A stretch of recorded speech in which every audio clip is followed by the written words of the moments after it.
Hi అండి, welcome to Soni Subbu vlogs. ఇదైతే tomato rice అనమాట. ఎలా చేయాలో చూసేసుకుందాం. చాలా ఈజీగా ఫాస్ట్గా అయిపోతుంది.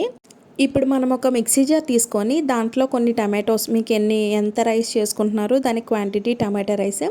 నేనైతే ఒక గ్లాస్ టమాటోకి 3 టమాటోలు మిక్సీ చేసుకున్నాను. 3 టమాటాలు, ఇంకా కొంచెం అల్లం వెల్లుల్లి ఇవన్నీ బాగా పేస్ట్ చేసుకొని పక్కన పెట్టుకొని, తర్వాత కడాయి పెట్టుకొని, ఆ కడాయి కొంచెం దలసరిగా ఉండాలండి, కింద అడుగు అంటకుండా.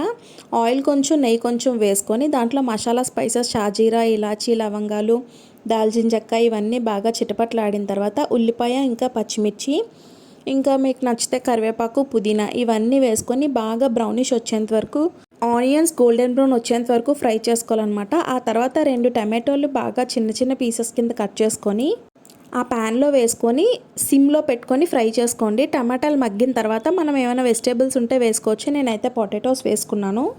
అవి కూడా కొంచెం బాగా ఫ్రై అయిన తర్వాత ఫస్ట్ ఏదైతే మనం పేస్ట్ చేసుకున్నామో టమాటో పేస్ట్, అది కూడా వేసేసి బాగా ఆయిల్ వచ్చేంత వరకు ఫ్రై చేయాలన్నమాట. అది బాగా ఫ్రై అయిన తర్వాత మనం స్పైసెస్ వేసుకోవాలన్నమాట. గరం మసాలా పౌడర్, జీరా ధనియా పౌడర్, ఇంకా పచ్చికారం ఇది వేసుకొని సాల్ట్ కూడా సెట్ చేసుకొని దాంట్లో నేను నార్మల్ రైస్తో చేసుకున్నాను కాబట్టి 1 గ్లాస్కి 2 గ్లాసెస్ ఆఫ్ వాటర్ వేసుకొని బాగా మరగనివ్వాలి. సాల్ట్ కూడా ఇప్పుడే చూసుకోండి జాగ్రత్తగా.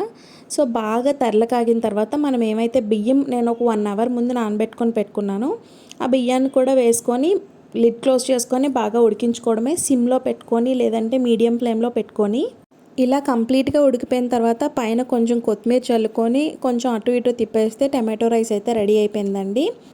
ఇంకా వీడియోని చూస్తూ లైక్ చేయకపోతే please do like, share and subscribe. నా టమాటో రైస్ ఎలా అనిపించిందో మీరు కామెంట్ సెక్షన్లో కామెంట్ చేయండి. Bye bye.